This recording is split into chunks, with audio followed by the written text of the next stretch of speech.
Среди маленьких пациентов инородные тела дыхательных путей чаще выявляются до 5 лет, которые попадают во время игры или во время приема пищи. Самой опасной локализацией для инородного тела это гортань и трахея. Она перекрывает доступ к воздуху, что без своевременной помощи может привести к серьезным последствиям. Но чаще инородное тело у маленьких детей попадает в бронхи. После вдоха может отмечаться яркая клиника в виде резкого приступообразного кашля.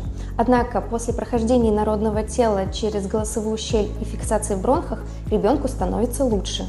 Кашель может исчезнуть совсем или возникать периодически, может усиливаться в горизонтальном положении с посинением носогубного треугольника и появлением свистящего дыхания. Именно по этой причине родители не сразу обращаются за медицинской помощью, а выявляют причину только через несколько недель, когда уже развивается воспалительный процесс в бронхах, что мешает своевременному качественному удалению инородного тела.